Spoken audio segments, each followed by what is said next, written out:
Mi nombre es Ángel Mauricio Delgado Romero, tengo 65 años y vengo de un pueblo humilde llamado San Miguel del Río, aquí mismo en México.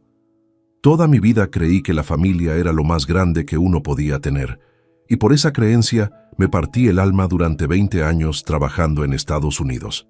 No fui un flojo ni un vago. Me levanté miles de mañanas antes del amanecer, soporté calor, frío, hambre y cansancio. Hasta perdí un dedo en una máquina cortadora mientras trabajaba en una obra, pero aún así seguí adelante porque en mi mente solo tenía una idea: que mi familia viviera mejor, que mi esposa, María Estefanía, y mis hijos, Carlos y Mireya, tuvieran lo que yo nunca tuve. Me fui a Estados Unidos cuando tenía 45 años. No fue fácil. Recuerdo que los primeros meses dormía en un cuartito lleno de humedad, compartido con otros 3 hombres que también buscaban una oportunidad. El colchón era tan delgado que sentía los resortes en la espalda, pero yo no me quejaba porque mi meta era juntar dinero. No tenía carro, no salía a fiestas y no gastaba en lujos. Todo lo que ganaba lo mandaba a México. Había semanas en que mi trabajo era tan duro que terminaba con las manos reventadas, llenas de ampollas. Pero cuando María Estefanía me llamaba y me decía que el dinero estaba bien guardado, que ya tenían un terreno comprado y que mis hijos estudiaban sin preocupaciones, se me olvidaban todos los dolores. A veces mis compañeros me decían que era demasiado confiado.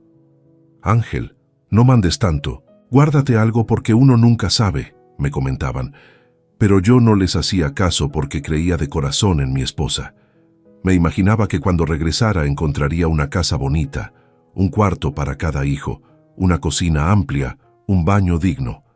Hasta soñaba con un pequeño corral para gallinas.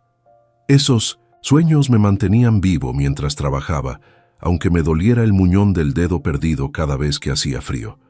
Pasaron los años y yo no fallé ni un solo mes. Mandaba $2,000, $3,000 y cuando me iba bien, hasta $5,000. Me alimentaba con lo mínimo: pan duro, café frío y latas de comida barata. Todo para que ellos vivieran bien. Yo pensaba que era un sacrificio noble, algo que todo padre haría. Pero mientras yo sufría en silencio, nunca imaginé que acá en México las cosas no iban como me lo describían. A mis 65 años, después de 2 décadas allá en el norte, dije: ya estuvo, ya trabajé demasiado. Voy a regresar a disfrutar a mi familia. Me sentía emocionado como un niño. En el viaje de regreso me imaginé 1000 veces el momento de abrazar a mis hijos, ahora adultos. Pensaba que María Estefanía me prepararía una comida especial o que me recibirían con lágrimas de alegría. Hasta creí que habría una pequeña fiesta de bienvenida. Pero la vida tenía otros planes para mí. Cuando llegué a San Miguel del Río, algo se sintió extraño desde el primer segundo. La dirección que mi esposa siempre me dio era la misma, pero la casa que vi no se parecía a nada de lo que ella me describía. Era una construcción vieja, con paredes descarapeladas, un portón oxidado y ventanas rotas. No había muebles nuevos, ni cuartos levantados, ni rastros de una mejora. Era como si en 20 años no hubieran hecho nada. María Estefanía salió a la puerta. Su rostro no mostraba alegría, sino susto, como si mi regreso le hubiera arruinado un plan. Yo dejé mis maletas en el suelo y abrí los brazos, pero ella apenas me saludó con un hola frío, sin emoción. Mis hijos salieron detrás de ella. Los vi grandes, fuertes, pero su mirada era dura, como si yo fuera un extraño. Nadie se acercó a abrazarme. Entré a la casa esperando una explicación lógica, pero lo que encontré fue peor que un balde de agua fría. El interior era un desastre: sillas de plástico rotas, paredes manchadas, un olor raro a abandono. Lo primero que pregunté fue: ¿dónde está todo lo que construyeron? ¿Dónde está el dinero que mandé? Pero ninguno quiso responder. Se miraban entre ellos como si guardaran un secreto. Fue entonces cuando un hombre apareció desde el fondo de la casa. Un tipo llamado Gerardo Montalvo, dueño de una tienda cercana. Entró con confianza, como si la casa fuera suya. María Estefanía lo presentó sin vergüenza. Y en ese instante entendí que no solo mi dinero había desaparecido, sino también mi matrimonio. Ese hombre, con su sonrisa burlona, me agradeció irónicamente por mantenerlos tan bien.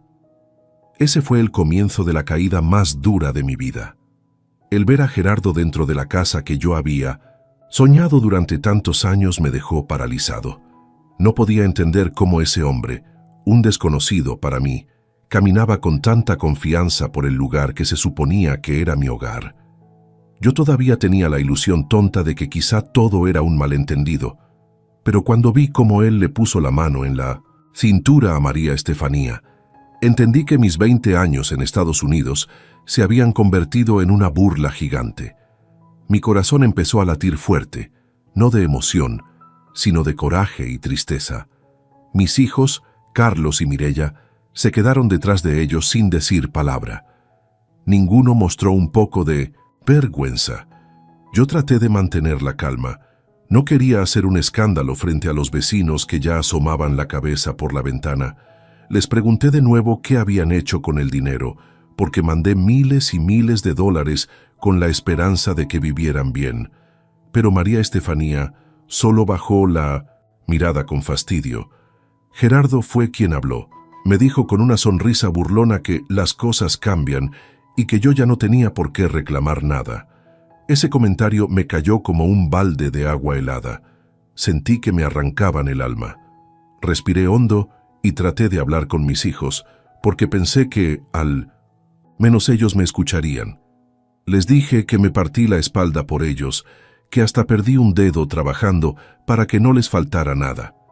Pero Carlos me respondió con una voz fría, como si yo fuera un desconocido. Me dijo que ellos habían vivido bien sin mí y que no hacía falta que regresara a reclamar. Mireya también habló, pero sus palabras me dolieron más que cualquier golpe. Dijo que yo había decidido irme, que ellos aprendieron a vivir sin mi presencia y que mejor debía continuar solo. En ese momento sentí que el mundo se me venía encima. Toda mi vida trabajé creyendo que el sacrificio valía la pena, pero ahí estaba la prueba de que me había equivocado. Gerardo se cruzó de brazos y me dio un empujón ligero, como marcando su territorio, recordándome que él ahora era el hombre de esa casa. Yo tuve que agarrarme de la pared para no caer. No reaccioné con golpes porque sabía que cualquier error mío iba a ser usado en mi contra. Traté de recuperar la dignidad y le dije que esa casa estaba levantada con mi sacrificio. Pero él solo se rió y dijo que si quería seguir molestando, terminaría mal. Yo entendí lo que quiso decir. Era una amenaza. Salí de la casa con un dolor tan fuerte en el pecho que pensé que me iba a desmayar. Me senté en la banqueta y miré al cielo, tratando de encontrar una explicación. Me dolía el muñón donde perdí el dedo, como si ese viejo dolor hubiera regresado a recordarme mis sacrificios. La gente pasaba y me veía con lástima, algunos hasta con burla. Yo tenía tantas emociones atoradas que no sabía si llorar, gritar o simplemente desaparecer. Esa noche no pude dormir. Caminé por las calles recordando todo lo que viví en Estados Unidos. Recordaba cómo mandaba dinero sin pensarlo, confiando en que mi familia estaba trabajando para construir un futuro. Recordaba las llamadas donde María Estefanía me decía que todo iba bien. Ahora entendía que todo era mentira. Pasé la noche en un parque, en una banca dura, con frío y sin fuerzas. Un perro callejero se acostó a mi lado y ese gesto me hizo llorar. Era triste saber que un animal me mostraba más cariño que mi propia familia. A la mañana siguiente, un vecino llamado Rubén me vio sentado y se acercó a hablar conmigo. Él me conocía desde joven y sabía que yo nunca fui flojo. Me dijo que había visto cómo trabajé antes de irme, cómo salía adelante y cómo mandaba dinero. Al escuchar eso sentí un poco de alivio, porque al menos alguien reconocía mi esfuerzo. Rubén me ofreció un cuarto pequeño en su casa para que pudiera dormir esos días. Acepté porque ya no tenía fuerzas para seguir en la calle. En esos días de silencio, me puse a pensar qué debía hacer. Quería enfrentar a mi familia, pero sabía que no iba a sacar nada bueno si lo hacía sin pruebas. Entonces recordé la maleta vieja que traje desde Estados Unidos. Dentro de ella tenía guardados todos los recibos de envío, cada papel que demostraba dónde había ido mi dinero. Eran mi única defensa. Abrí la maleta con las manos temblorosas y empecé a revisar los recibos. Cada uno tenía un recuerdo doloroso detrás, pero también representaban la verdad. Rubén me ayudó a acomodarlos por fecha y al verlos juntos me dije a mí mismo que no iba a dejar que me hicieran quedar como un tonto. Esos papeles eran mi voz. Esos papeles eran mi historia. Y entendí que debía usarlos si quería recuperar mi dignidad. En ese momento, dentro de mí nació una decisión clara. Ya no iba a quedarme callado. Ya no iba a permitir que me pisotearan. Iba a pelear por la verdad, aunque me costara lo poco que me quedaba. Esa decisión me dio fuerza. Y por primera vez desde que regresé, sentí que todavía no estaba vencido. Los días siguientes fueron una mezcla rara entre tristeza y coraje. Yo despertaba en el cuartito que Rubén me prestó y lo primero que veía era la carpeta con los recibos. Era como si esos papeles me llamaran diciéndome: «Ángel, no te rindas». Cada uno tenía una historia detrás. Había recibos manchados por el sudor de mis manos, otros arrugados por haberlos guardado en los bolsillos mientras trabajaba en el frío de madrugada. Todos eran prueba del sacrificio que hice durante 20 años. Cuando los miraba, recordaba el día en que perdí mi dedo. Fue en una obra grande donde cortábamos láminas metálicas. La máquina falló y mi mano quedó atorada. El dolor fue tan fuerte que me desmayé. Cuando desperté, ya no tenía el dedo, pero aún así regresé a trabajar al mes porque necesitaba mandar dinero. Ese recuerdo siempre me hacía temblar. Rubén, que tenía buen corazón, me dijo que no me dejara caer. Me habló de un abogado joven llamado licenciado Barrón, que ayudaba a la gente humilde por un pago justo. Me animó a visitarlo y al final acepté. Fui un lunes en la mañana. La oficina era sencilla: un escritorio, un ventilador viejo y libros apilados por todos lados. El licenciado Barrón me recibió sin juzgarme. Escuchó mi historia con atención, sin interrumpir. Cuando terminé, abrió los ojos sorprendido y me pidió ver los recibos. Los revisó uno por uno, comparó fechas y montos y luego me dijo que tenía un caso fuerte, que no solo era un tema moral, sino también legal. Cuando escuché eso, sentí una chispa de esperanza. El abogado me explicó que lo primero era organizar todas las pruebas y luego buscar testigos. Eso último me dio miedo porque pensé que nadie querría hablar en mi favor. Pero él insistió en que siempre hay gente que ve la verdad, aunque no la diga en voz alta. Me dio una lista de cosas que debía reunir y me pidió que volviera en una semana. Salí de ahí con un nudo en la garganta, pero también con fuerza. Ya no estaba solo.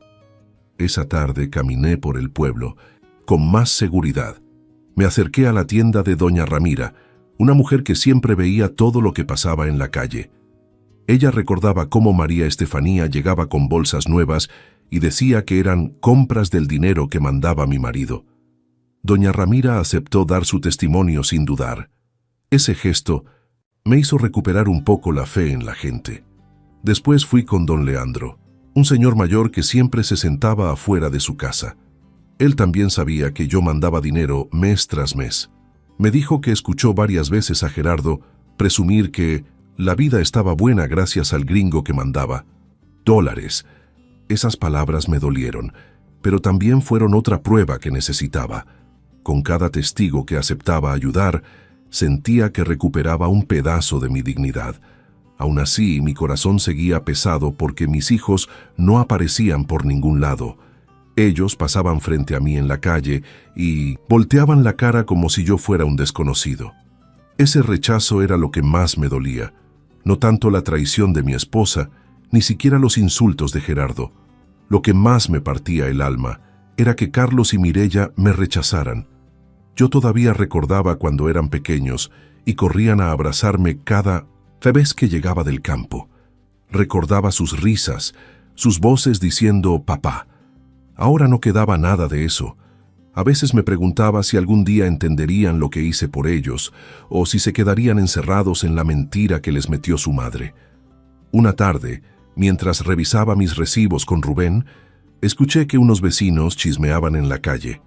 Comentaban que Gerardo estaba metido en cosas raras, que había estafado a 2 personas y que debía dinero en varias tiendas. También decían que María Estefanía ya no andaba tan tranquila porque la gente empezaba a señalarla.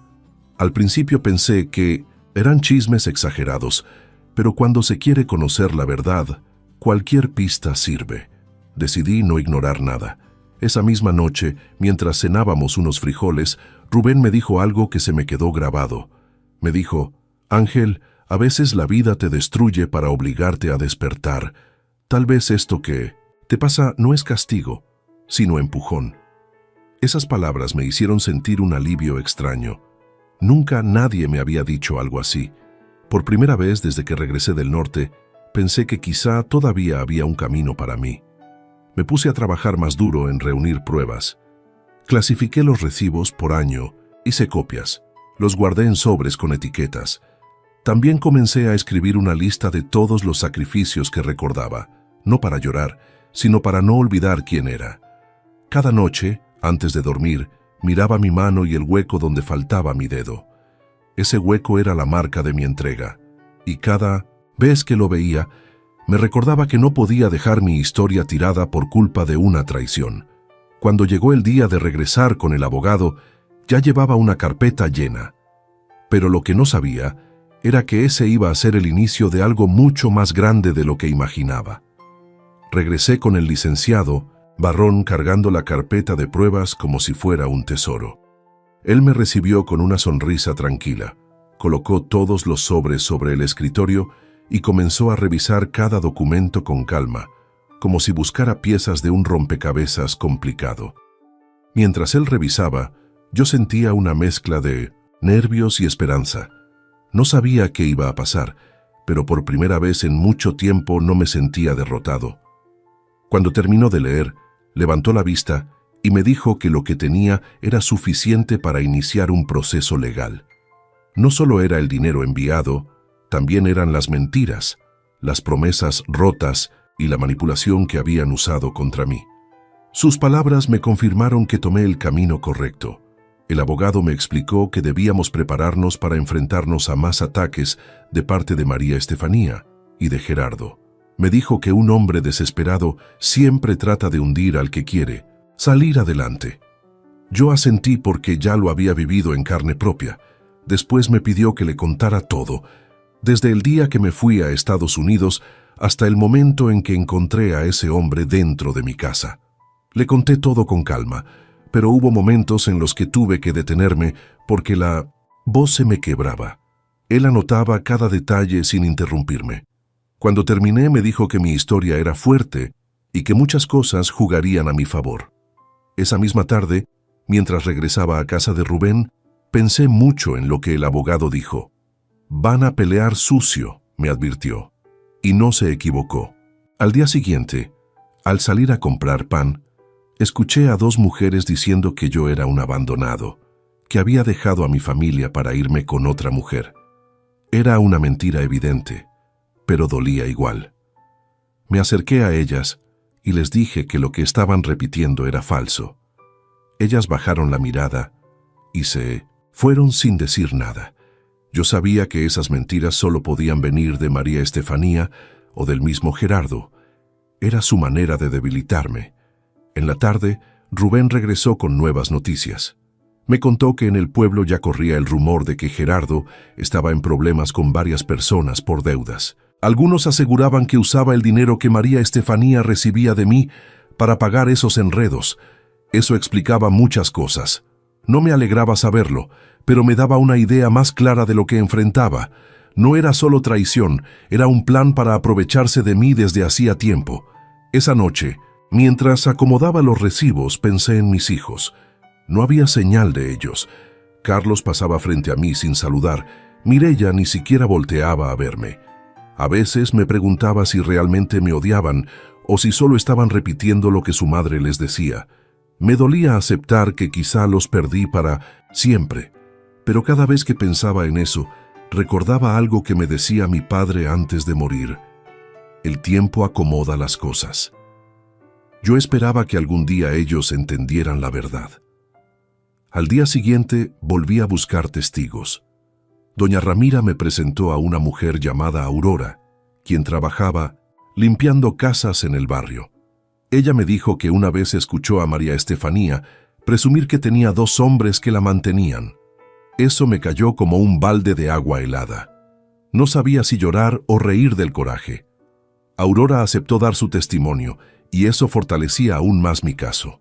También hablé con un joven que trabajaba en la tienda de Gerardo. Él dijo que veía cómo Gerardo sacaba dinero extra cada semana y que no entendía de dónde salía realmente. Su declaración también sería útil. Esa misma noche, cuando caminé por la plaza, un grupo de personas me llamó. Me dijeron que habían visto el esfuerzo que estaba haciendo y que, aunque no querían meterse en problemas, reconocían que lo que me hicieron era injusto. Uno de ellos me dio ánimos y me dijo que no me rindiera. Sentí un calor en el pecho que hacía tiempo no sentía. No era lástima lo que recibía, era apoyo. Era diferente. Pero no, todo era bueno. Cuando regresaba vi a Gerardo parado en una esquina. Me miró con esa sonrisa cínica que ya conocía. Caminó hacia mí y me dijo que estaba perdiendo el tiempo, que nadie me iba a creer. Yo no respondí. No valía la pena. Él se enojó por mi silencio y me empujó. Caí al suelo y me raspé. La rodilla. La gente que vio la escena murmuró, pero nadie dijo nada. Me levanté despacio sin darle gusto de verme débil. Lo miré firme y solo dije, la verdad te va a alcanzar. Él se rió, pero cuando me di la vuelta lo escuché maldecir.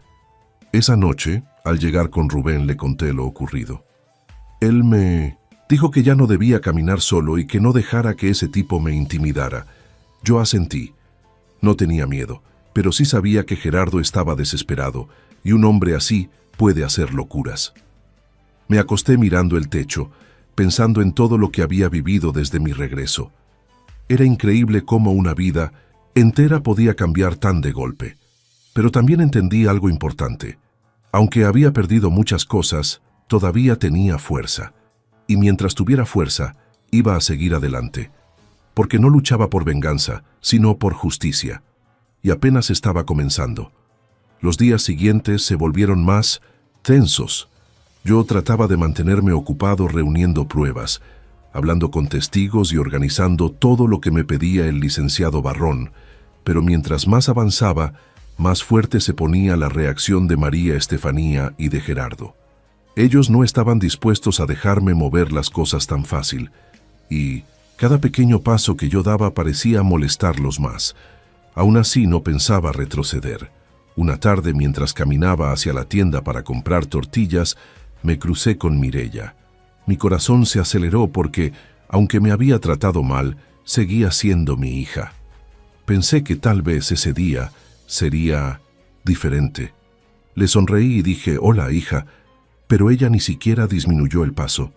Me miró con ojos llenos de enojo y dijo, «No me hables, tú no eres nadie para mí». Sus palabras me golpearon duro, pero no le respondí.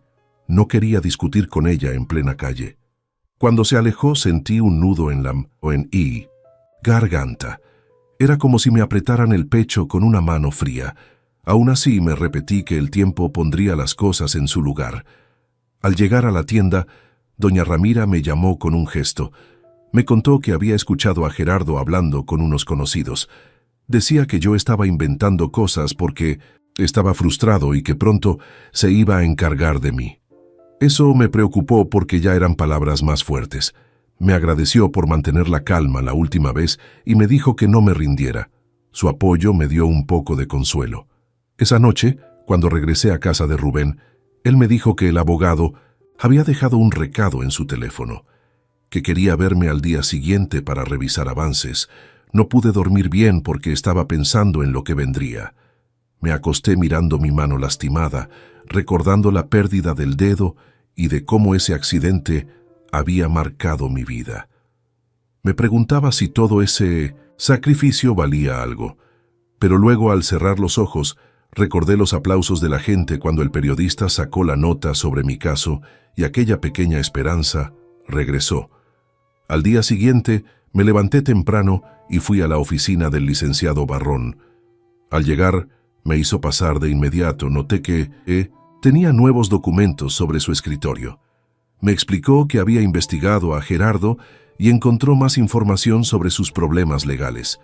Tenía denuncias antiguas por fraude, agresiones y amenazas. Esos papeles eran oro para mi caso. Al verlos, sentí una mezcla rara entre alivio y tristeza. Alivio porque demostraban que yo tenía razón, y tristeza porque habían preferido creerle a ese hombre antes que a mí. El abogado me dijo que ya estábamos listos para comenzar la parte formal de la demanda. Yo lo escuchaba atento, y aunque me daba miedo enfrentar un proceso así, sabía que era necesario. Él me aseguró que yo tenía un caso fuerte y que lo más importante era mantener la calma. Me repitió varias veces que no respondiera a provocaciones, que no cayera en trampas y que siguiera reuniendo pruebas. Salí de la oficina con la sensación de que la batalla apenas empezaba. Ese mismo día, mientras caminaba por la plaza, un muchacho de unos 20 años se me acercó. Me dijo que había visto el reportaje del periodista y que su padre también había sido engañado por su familia mientras estaba en Estados Unidos. Me contó que su padre murió sin recuperar nada porque nunca se animó a pelear. Sus palabras me tocaron profundo. El joven me dijo que yo era un ejemplo para muchos. Al escucharlo, sentí una fuerza nueva. No esperaba ser ejemplo de nadie, pero saber que mi lucha podía ayudar a otros me dio ánimo. Por la tarde, cuando regresé al cuarto, Rubén me contó algo más fuerte. Dijo que unos vecinos habían visto a Gerardo hablando con 2 hombres desconocidos y que parecía muy alterado. Según ellos, Gerardo mencionó mi nombre varias veces y golpeó una mesa con el puño. Eso me hizo pensar en que podía intentar algo contra mí. No tenía miedo, pero sí sabía que debía cuidarme. No iba a permitir que me acorralaran. Esa noche escuché ruidos afuera del cuarto. Cuando salí a ver, encontré una piedra con un papel amarrado. El mensaje decía: «Deja todo, o te vas a arrepentir». No me temblaron las manos, pero sí sentí una punzada de preocupación. Entré al cuarto, guardé el papel y al día siguiente lo llevé directo al abogado. Él me dijo que esa amenaza era una prueba más de que ellos estaban nerviosos. Aceptó agregarlo a la carpeta del caso. Mientras caminaba de regreso, el viento soplaba fuerte y levantaba polvo del camino. Miré al cielo nublado y pensé en todo lo que había vivido desde mi regreso. Aunque habían tratado de aplastarme, yo seguía de pie. Y mientras pudiera levantarme, iba a seguir adelante.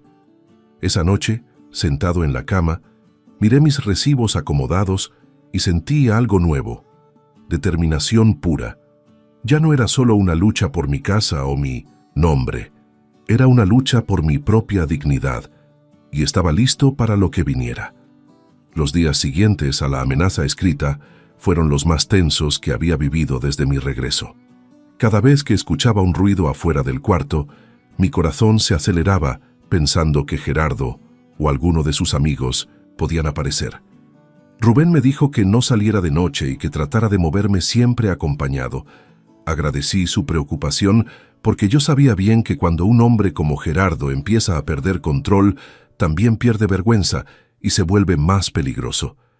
Pero aún con ese miedo, dentro de mí había algo que no se apagaba: la necesidad de seguir adelante. Una mañana, mientras barría el pequeño patio que Rubén me prestaba, llegó el periodista que había sacado mi historia. Me sorprendió verlo ahí. Me dijo que quería hacer una segunda parte del reportaje porque había recibido muchos mensajes de migrantes que se identificaban conmigo. También me comentó que había personas del mismo pueblo que querían hablar de Gerardo de manera anónima. Eso me llamó la atención. El periodista me explicó que había escuchado rumores de que Gerardo estaba metido en un problema viejo relacionado con venta de productos falsos y préstamos ilegales. Al escuchar eso, supe que la imagen que Gerardo mostraba era solo fachada. Después de hablar un rato, acepté hacer la segunda parte del reportaje. No para humillar a nadie, sino porque sentía que la gente tenía derecho a saber la verdad y porque mi historia podía ayudar a otros que también estaban callados por miedo. Nos sentamos en el patio y él encendió su cámara. Cuando me pidió que hablara, respiré profundo.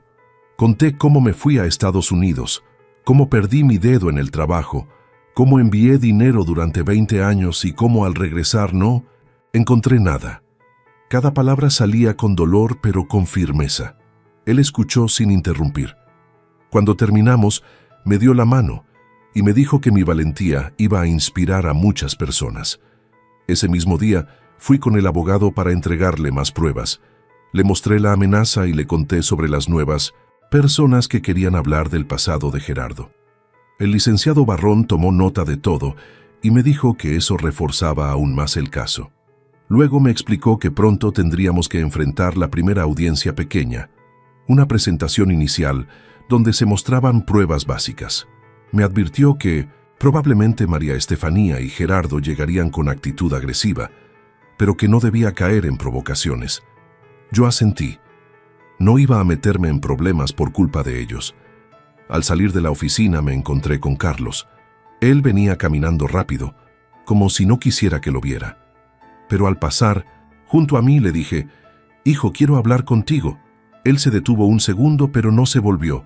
Solo me dijo, «No tengo nada que hablar contigo». Después, siguió caminando. Su voz sonaba insegura, como si por dentro hubiera dudas, pero el rencor era más fuerte. Lo vi alejarse y sentí que algo dentro de mí se rompía de nuevo. Yo nunca imaginé que mis propios hijos se convertirían en mis mayores dolores. Pero también entendí que no podía obligarlos a escuchar lo que no querían oír. Esa tarde, mientras caminaba por la plaza, varios vecinos se me acercaron. Algunos me dieron palabras de apoyo, otros me contaron historias similares. Un hombre me dijo que había mandado dinero por 10 años y su esposa lo había gastado todo sin que él supiera. Una señora contó que su hermano también fue traicionado al regresar del norte. Escuchar esas historias me hizo entender que mi caso no era único. Había una cadena de injusticias escondidas detrás del silencio, y eso me dio más fuerza. Ya no era solo mi lucha, era la lucha de muchos. Cuando regresé con Rubén, lo encontré preocupado. Me dijo que Gerardo había estado preguntando por mí en la calle, que lo escuchó decir que no iba a permitir que un viejo arruinara su vida.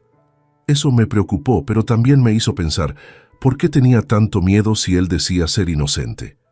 La respuesta era clara. Él sabía que las pruebas lo hundían. Esa noche, mientras acomodaba mis documentos, pensé en todo lo que había perdido, pero también en lo que había ganado. Ya no era el hombre derrotado que llegó aquel día. Ahora era alguien que peleaba por su verdad. Miré mis recibos, mis fotos de trabajo, mis manos llenas de cicatrices, el hueco donde faltaba mi dedo. Cada marca era parte de mi historia. Cada cicatriz era un recordatorio de que yo también merecía justicia. Antes de dormir, Rubén tocó la puerta y me dijo, «Ángel, recuerda que no estás solo. La gente está viendo todo lo que haces». Sus palabras me dieron tranquilidad. Me acosté con la mente cansada, pero el corazón firme. Sabía que el camino todavía era largo, pero no me iba a rendir. No después de haber aguantado tanto. No después de haber luchado 20 años lejos de mi hogar, y menos ahora que, por fin, la verdad empezaba a salir a la luz. La mañana siguiente empezó con un silencio extraño. El cielo estaba nublado y el aire se sentía pesado, como si algo estuviera por pasar. Yo desperté temprano, preparé un café sencillo y me senté a revisar de nuevo mis recibos. Era un hábito que ya tenía, no por obsesión, sino porque cada recibo me recordaba que mi esfuerzo no había sido un sueño inventado. Eran la prueba de que yo había cumplido, aunque mi familia dijera lo contrario. Mientras los acomodaba, Rubén entró al cuarto y me dijo que tenía noticias. Su rostro mostraba preocupación. Me contó que Gerardo había discutido fuerte con un hombre afuera de su tienda. Según los vecinos, él estaba gritando que ese viejo lo iba a arruinar y que no iba a permitir que lo sacaran del camino. También dijeron que aventó unas cajas y que golpeó la puerta de su tienda con tanta fuerza que casi rompe el vidrio. Ese comportamiento dejaba claro que ya estaba perdiendo la calma. Rubén me recomendó moverme con cuidado y yo se lo agradecí, pero en mi interior ya no había miedo, solo una firme decisión.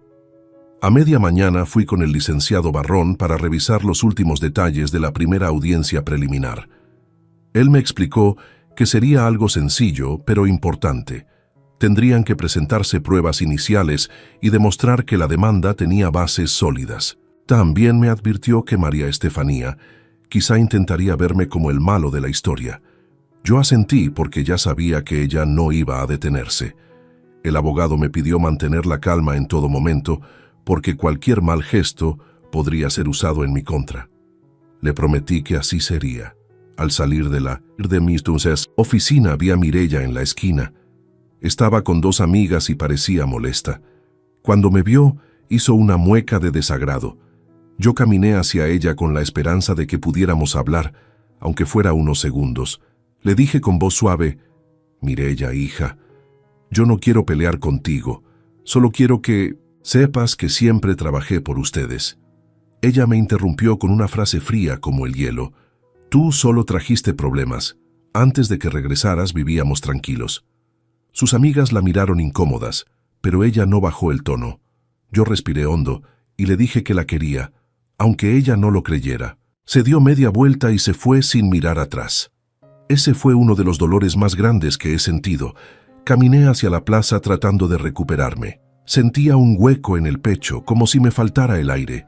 Me senté en una banca y pensé en todo lo que había dado por mis hijos, y aún así ellos no podían ver más allá de la manipulación de su madre.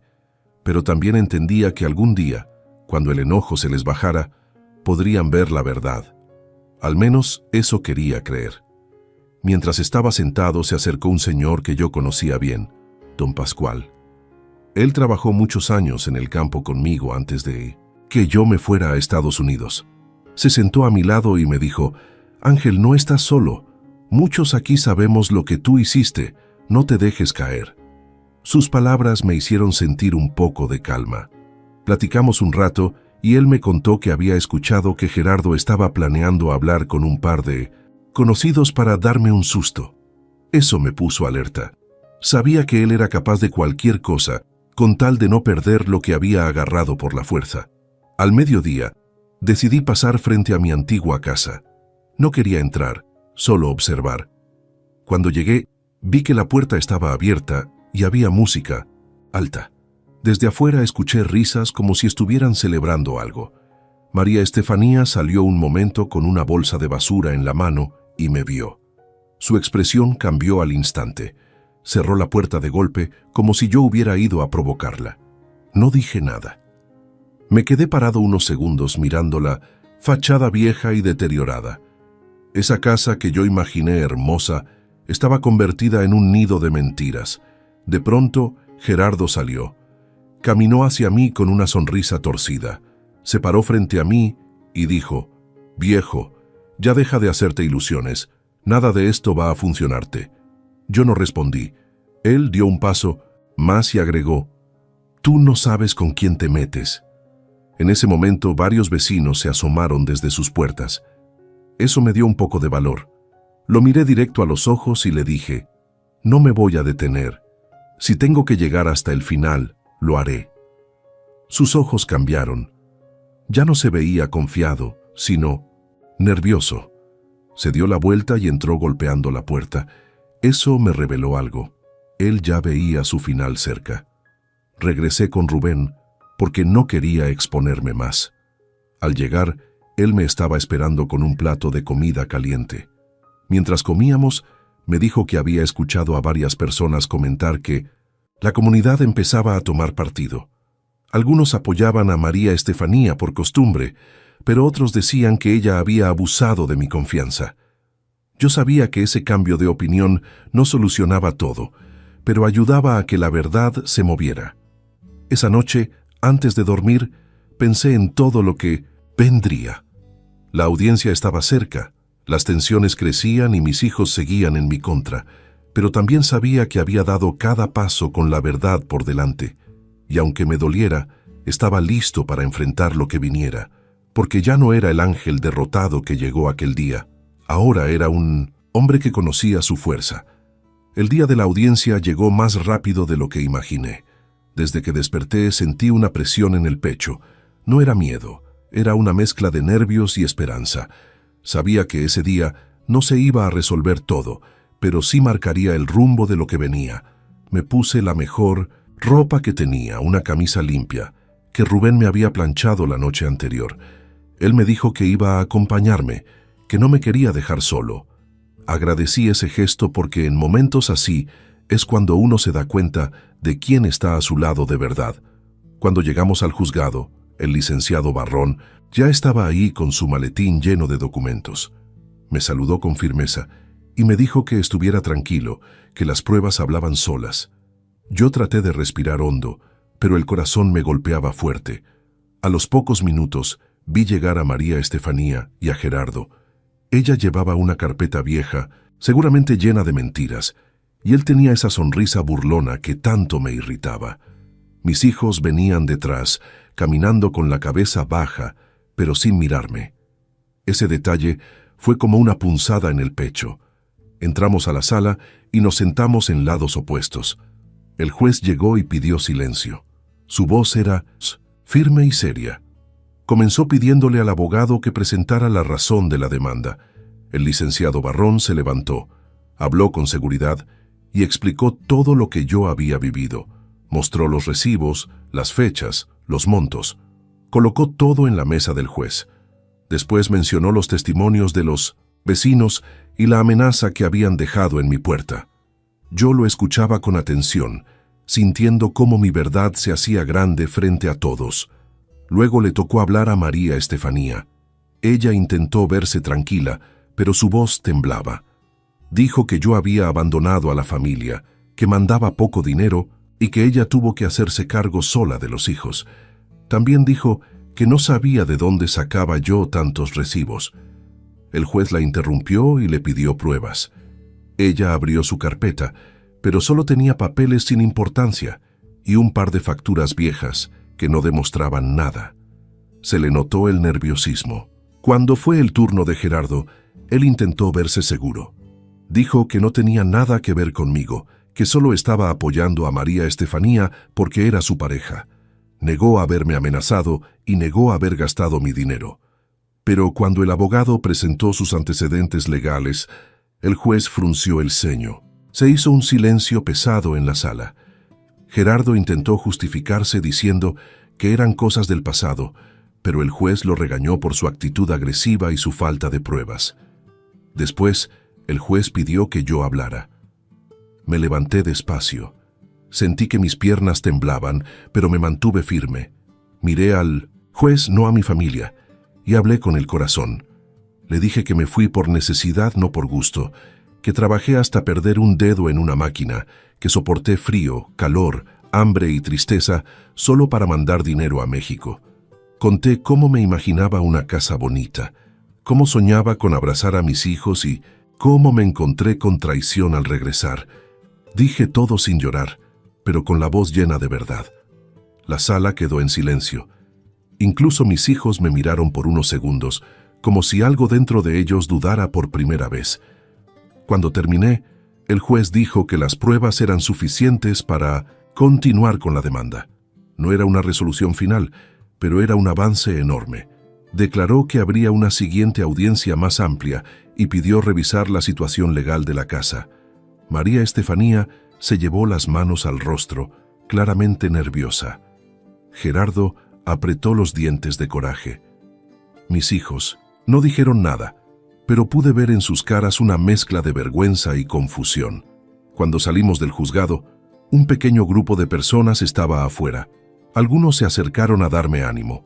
Rubén me abrazó y me dijo que todo iba por buen camino. El abogado me explicó que lo más difícil ya había pasado, que el juez estaba tomando en serio el caso y que ahora había que prepararse para la audiencia grande. Caminamos hacia la plaza y en el camino pensé en lo que había vivido ese día. No era una victoria completa, pero sí una señal clara de que la verdad empezaba a ganar terreno. Sentí un alivio que hacía mucho no sentía. Miré el cielo y recordé mis noches en Estados Unidos, cuando soñaba con regresar a México y tener paz. Aún no tenía esa paz, pero por primera vez podía ver un rayo de luz al final del camino. Esa noche me dormí con un cansancio profundo, pero con el corazón más firme que nunca. Sabía que quedaba mucho por pelear, pero también sabía que no estaba solo. Tenía pruebas, tenía un abogado firme y tenía el apoyo de la gente buena del pueblo. Por primera vez sentí que la justicia estaba acercándose. Los días después de la audiencia estuvieron llenos de movimientos y chismes en el pueblo. La gente ya hablaba abiertamente del caso, algunos a mi favor, otros solo por curiosidad. Cada vez que caminaba por la plaza, escuchaba a personas diciendo que la situación estaba color de hormiga para María Estefanía y Gerardo. Aunque esas palabras no me devolvían lo perdido, sí me daban una sensación de que la verdad empezaba a tomar fuerza. Rubén me decía que no prestara atención a los rumores, pero era imposible no escuchar cuando todo el pueblo murmuraba. Una mañana, cuando salí a comprar pan, una señora que nunca me había dirigido la palabra se acercó. Me dijo que admiraba mi valor. Luego habló más bajo como si temiera que alguien la oyera y me contó que había visto a Gerardo discutiendo con dos tipos afuera de una cantina. Decía que él estaba desesperado porque todo se le estaba saliendo de las manos. Eso me confirmó que mis avances en el juicio lo estaban presionando. No me alegraba su desgracia, pero tampoco podía sentir lástima por alguien que me había destruido la vida. Ese mismo día me encontré con Carlos. Venía caminando solo, sin sus amigos. Por un segundo pensé que quizá me diría algo, pero en cuanto me vio se puso tenso. Le dije, «Hijo, ¿podemos platicar 5 minutos?» Él respiró hondo y me respondió, «A ver, ¿qué quieres ahora?» Su tono era seco, pero al menos no me estaba gritando. Le expliqué que yo nunca los abandoné y que todas las pruebas estaban a la vista. Le dije que me dolía ver cómo se alejaban de mí por cosas que no eran ciertas. Carlos parecía incómodo. No me contradijo, pero tampoco me apoyó. Solo dijo, «No sé qué creer». Luego se fue caminando rápido. Aunque sus palabras no eran un abrazo, tampoco eran un rechazo total. Fue pequeño, pero para mí significó una esperanza. Por la tarde, el periodista regresó a verme. Me contó que la segunda parte del reportaje había tenido bastante impacto. Muchas personas estaban comentando mi caso, incluso migrantes que vivían en Estados Unidos. Me dijo que varios querían apoyarme enviando testimonios sobre cómo también habían sido engañados por familiares. Yo me quedé sorprendido. Nunca imaginé que mi historia pudiera llegar tan lejos. El periodista me dijo que eso ayudaría a mostrar que lo mío no era un caso aislado. Mientras más personas hablaran, más fuerte sería mi posición. Esa noche, Rubén y yo estábamos cenando cuando escuchamos un golpe fuerte afuera. Salí de inmediato y vi una botella rota cerca de la puerta. Era un mensaje claro. No había nota esta vez, pero la intención era evidente. Rubén se molestó y dijo que eso no podía seguir. Me acompañó a la comandancia para denunciar el hecho. El policía que nos atendió tomó nota y dijo que patrullarían la zona. No sabía si realmente lo harían, pero al menos dejábamos constancia de todo. El abogado siempre me repetía que cada amenaza era una prueba más. Al día siguiente, fui a ver al licenciado Barrón. Me recibió serio. Me dijo que Gerardo había intentado meter una denuncia falsa diciendo que yo lo estaba acosando y que lo seguía por el pueblo. Pero la policía no le creyó porque varios vecinos contaron que era él quien me provocaba. El abogado me dijo que ese tipo de acciones confirmaba el miedo de Gerardo. Yo asentí, aunque por dentro todavía había tensión. Sabía que ellos no iban a rendirse fácilmente. En la tarde, mientras caminaba por la plaza, vi algo que me llamó la atención. Varias personas se acercaban a María Estefanía para hablarle, pero ella los ignoraba o les contestaba mal. Se veía cansada, estresada, como si ya no pudiera sostener la fachada que había construido. Vi en su rostro la misma mirada que tenía cuando intentaba esconder algo. Me dolió verla así, porque aunque me traicionó, fue la mujer con la que compartí muchos años, pero era imposible sentir compasión cuando recordaba todo lo que me hizo. Esa noche me acosté pensando en mis hijos, en Carlos, que parecía dudoso, y en Mireya, que seguía sin darme una sola oportunidad. Me preguntaba si algún día podrían perdonarme o si era yo quien tendría que perdonarlos a ellos. No tenía la respuesta, pero aún así mantenía viva la esperanza. Era lo único que me quedaba. 2 días después recibí una llamada del licenciado Barrón. Me dijo que habían fijado la fecha para la audiencia grande. Sería un día clave, donde se presentarían todos los documentos, testimonios y pruebas. Me advirtió que sería una batalla larga y cansada, pero que yo tenía todo para demostrar la verdad. Me pidió que no hablara con nadie cercano a María Estefanía y que evitara caminar solo por lugares oscuros. No sabía si reír o preocuparme, pero entendí que debía ser precavido. Esa noche, mientras revisaba una vez más mi carpeta, me di cuenta de algo importante. Aunque la traición fue profunda y dolorosa, yo ya no era el hombre destruido que llegó cargando maletas y sueños rotos. Ahora era un hombre que se estaba levantando con pruebas, con valor y con el apoyo de personas que jamás imaginé que estarían a mi lado. Me miré en el espejo viejo del cuarto y aunque vi arrugas, cansancio y tristeza, también vi fuerza. La noticia de la audiencia grande se regó por todo el pueblo. Desde temprano, escuché a los vecinos murmurar sobre el caso, algunos diciendo que era justo, otros diciendo que ya era hora de que todo se aclarara. Yo trataba de no prestar demasiada atención a los comentarios, pero era imposible. Por dentro tenía un nudo enorme, no por miedo a perder, sino por la idea de enfrentar a mis hijos otra vez. Esa parte siempre era la más dura. Preferiría enfrentar a Gerardo 1000 veces antes que ver la mirada fría de mis propios muchachos. El licenciado Barrón me llamó para ultimar detalles. Me pidió que fuera temprano a su oficina para repasar lo que diríamos ese día. Llegué con mi carpeta bajo el brazo, como siempre, cuidándola como si fuera parte de mi cuerpo. El abogado la abrió, revisó cada comprobante y me dijo que no había forma de que negaran los envíos. También tenía listas las declaraciones de los testigos que aceptaron hablar. Al ver todo ordenado, sentí una mezcla de alivio y tristeza.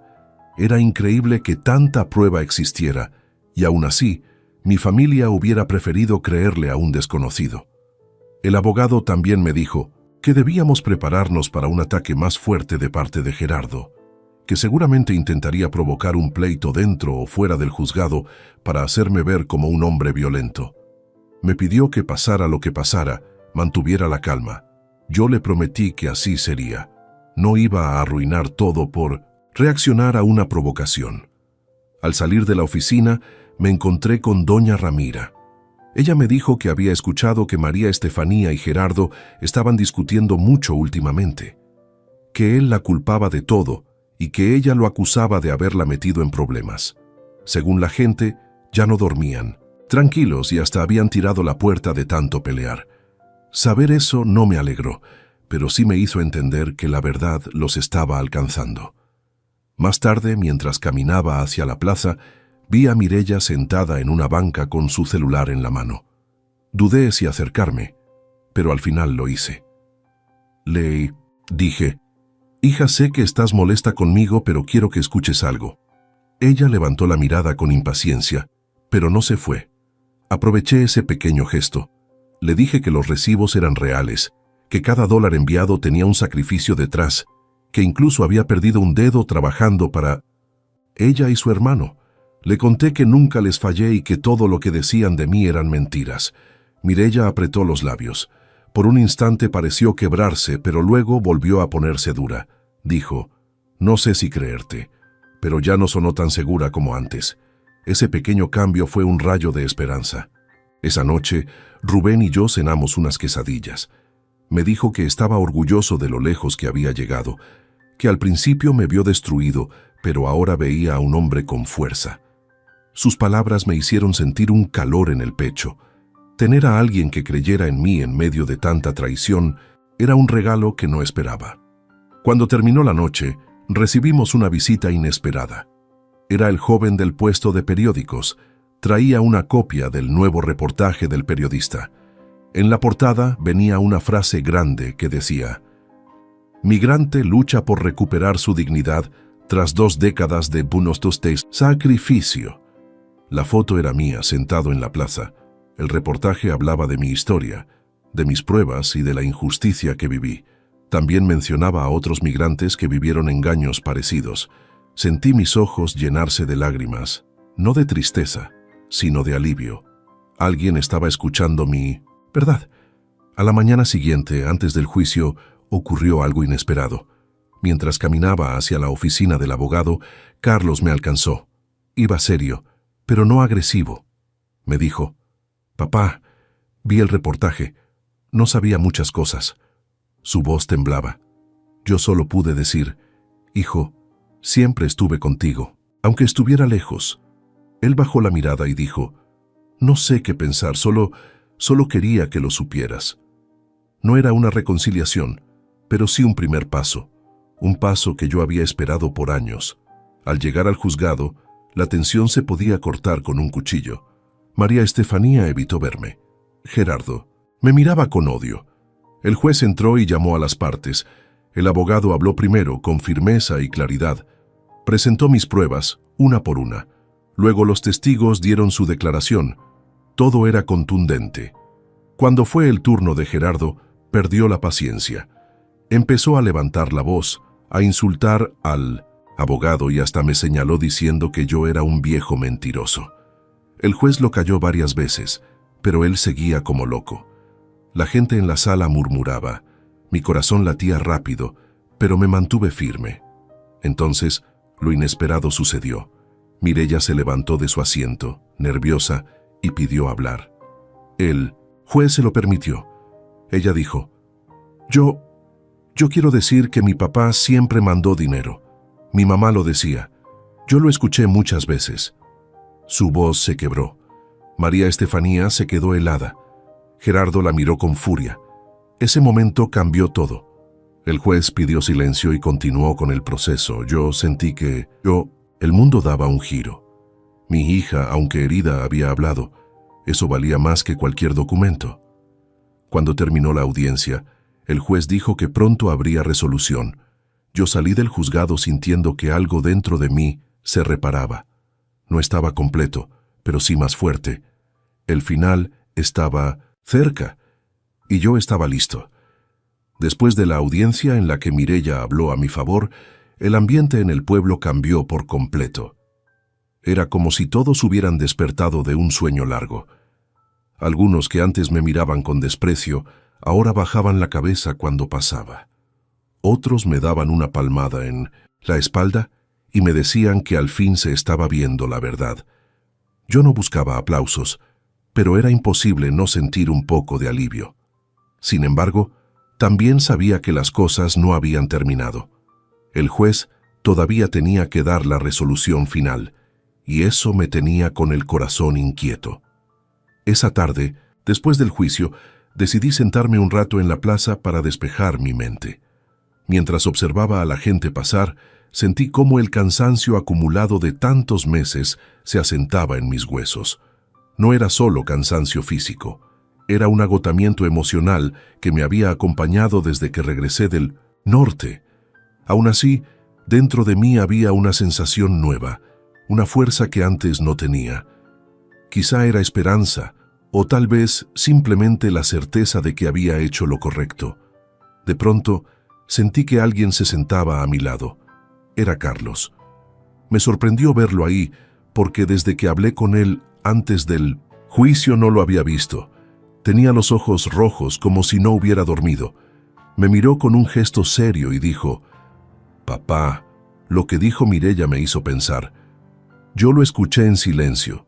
Continuó: «No sé por qué nos dijiste tantas cosas, pero creo que no todo era como mamá lo decía. Sus palabras eran torpes pero sinceras».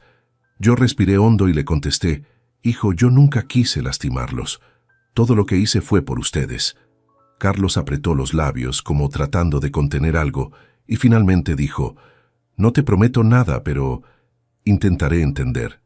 Para mí esa frase fue como un abrazo que no se había atrevido a dar todavía.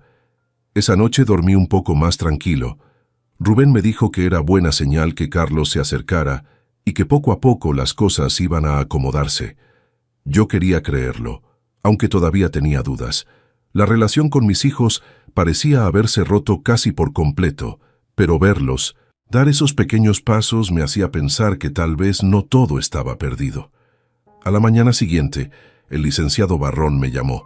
Su voz sonaba seria. Me pidió que pasara a su oficina porque tenía información importante. Fui de inmediato, con la carpeta bajo el brazo. Cuando llegué, me mostró unos documentos nuevos. Resulta que el periodista había descubierto algo impresionante. Gerardo tenía denuncias pendientes en otro municipio por engañar a personas mayores con supuestos negocios. Un modo de operar muy parecido al que hizo conmigo. Esas denuncias estaban archivadas por falta de seguimiento, pero aún seguían registradas. Esa información era un golpe directo contra él. El abogado me explicó que usaría esa evidencia para reforzar la última parte del caso. También me dijo que era tan fuerte que el juez podría tomar una decisión mucho más rápida de lo esperado. Mientras hablábamos, sentí una mezcla de alivio y rabia. Alivio por saber que mi enemigo estaba más expuesto que nunca, y rabia por pensar en cuántas personas habían sido lastimadas por ese hombre sin que nadie dijera nada. Afuera del juzgado, mientras caminaba hacia la plaza, escuché a dos señoras discutir. Una decía que María Estefanía se lo había buscado. La otra decía que yo había sido bueno y que ella se aprovechó de eso. Esos comentarios me incomodaron. No quería convertir mi tragedia en chisme de pueblo, pero entendía que ya nada se podía frenar. La gente siempre habla, y así como antes hablaron mal de mí, ahora hablaban a mi favor. Ese mismo día en la tarde sucedió algo que me dejó helado. Mientras caminaba de regreso al cuarto de Rubén, escuché unos pasos rápidos detrás de mí. Cuando volteé, vi a Gerardo acercándose con la cara llena de furia. No traía arma, pero sus puños estaban apretados. Me gritó: «Esto no se va a quedar así, viejo. Me estás arruinando la vida». Yo di un paso atrás y levanté la mano para pedir calma. Antes de que pudiera responder, varias personas salieron de sus casas. Una señora gritó: «Déjelo en paz». Otro hombre dijo: «Ya basta. Gerardo, todos sabemos lo que hiciste». Él se quedó paralizado, sorprendido de ver a tanta gente mirándolo. Por primera vez vi miedo en sus ojos, no por mí, sino por la gente que ya no le tenía respeto. Dio media vuelta y se fue sin decir nada. Cuando llegué a casa de Rubén y le conté lo ocurrido, él se molestó y me dijo que ya no debía andar solo. Yo sabía que él tenía razón. Gerardo estaba desesperado, y un hombre desesperado es peligroso. Aún así, esa escena me dio una idea clara. Ya no era yo solo contra ellos. Ahora el pueblo también veía lo que estaba pasando. Esa noche me quedé sentado un buen rato, pensando en todo lo que había ocurrido. Mis hijos empezaban a dudar de la historia falsa que les contaron. El pueblo ya no veía a Gerardo como un hombre respetable. El juez tenía pruebas sólidas, y yo, después de tanto dolor, parecía acercarme por fin a la justicia. Me acosté, mirando el techo, y por primera vez en años, pensé que quizá era posible sanar. No por completo, pero sí lo suficiente para seguir adelante. El momento final se acercaba, y yo estaba listo para enfrentarlo. El día de la resolución final llegó más rápido de lo que esperaba. Desde que me levanté sentí un peso en el pecho, como si cada uno de los 20 años que pasé trabajando en Estados Unidos estuvieran empujando desde adentro. Aún así, me preparé con calma. Me puse la misma camisa que había usado en las audiencias anteriores, no porque fuera especial, sino porque se había convertido en una especie de amuleto. Rubén me acompañó como siempre, dándome palabras de aliento mientras caminábamos hacia el juzgado. El pueblo parecía más silencioso de lo normal, como si todos supieran que algo importante iba a pasar.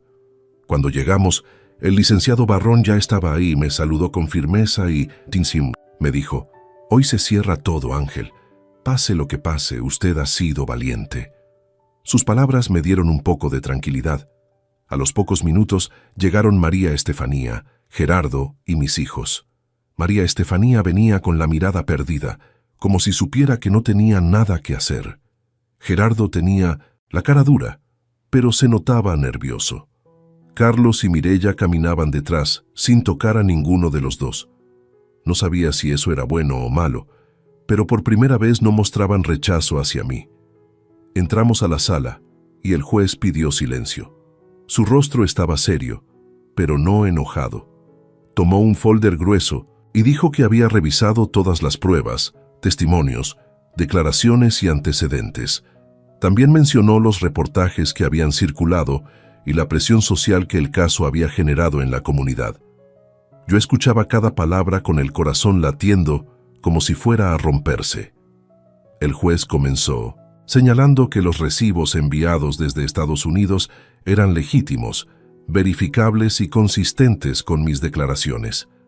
Dijo que no había duda de que durante 20 años trabajé y envié dinero regularmente. Luego mencionó que las declaraciones de los testigos dejaban claro que María Estefanía sí presumía de gastar ese dinero, lo cual tiraba por completo su argumento de que no recibía nada. En ese momento, ella bajó la cabeza. Después, el juez habló de Gerardo. Dijo que sus antecedentes, sumados a las nuevas pruebas del otro municipio, lo mostraban como una persona con un patrón de engaño. También dijo que sus actitudes agresivas durante las audiencias demostraban que no era confiable. Gerardo apretó los dientes, pero no hizo escándalo porque había policías dentro de la sala. Yo lo miré y sentí por primera vez que ya no era una amenaza para mí. Finalmente el juez tomó aire y dijo: parte más importante, la casa debía volver a mi nombre de manera inmediata. También dijo que se abriría un proceso legal contra Gerardo por fraude y amenazas, y que María Estefanía sería investigada por mal manejo de recursos y falsos testimonios. La sala quedó en silencio. Yo me quedé congelado, sin moverme. Había esperado ese momento por tanto tiempo que no supe cómo reaccionar. Solo escuché mi nombre escrito en un papel, reconocido por la ley, después de todos los golpes, mentiras y humillaciones. Cuando el juez terminó, muchas personas en la sala murmuraron. Algunos me miraban con respeto, otros con sorpresa. Rubén me dio una palmada en la espalda y me dijo: «Se hizo justicia, viejo». Yo sentí que se me humedecían los ojos. No lloré en voz alta, pero sí dejé que unas lágrimas se escaparan. No de tristeza, sino de alivio. 20 años de sacrificio, una vida entera de esfuerzo, por fin tenían un resultado justo. Al salir del juzgado, Gerardo intentó acercarse, pero los policías se lo impidieron. María Estefanía salió sin mirarme. Caminó en silencio, derrotada, con los hombros caídos. Yo la observé alejarse y sentí una mezcla rara de dolor y liberación. No la odiaba, pero tampoco podía perdonarla tan fácilmente. Mis hijos se quedaron a unos metros. Carlos se acercó primero. Me dijo: «Papá, perdón, no sabía». Su voz temblaba. Mireya también se acercó y, aunque no dijo nada, me abrazó. Ese abrazo me rompió por dentro, pero también me sanó. Les puse la mano en el hombro y les dije: «El daño ya está hecho, hijos, pero si quieren empezar de nuevo, aquí estoy».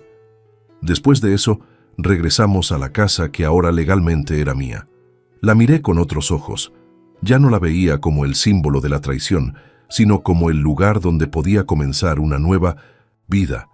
Sabía que no iba a ser fácil arreglarla, pero también sabía que cada brochazo, cada reparación, sería una forma de sanar.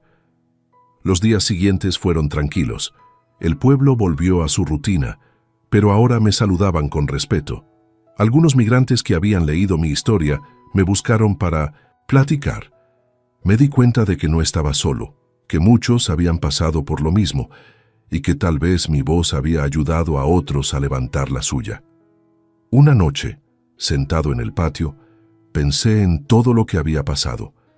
Recordé el frío del norte, el dedo que perdí trabajando, los años lejos de casa, las lágrimas que tragué en silencio, la traición de mi propia familia y luego la fuerza que encontré para levantarme.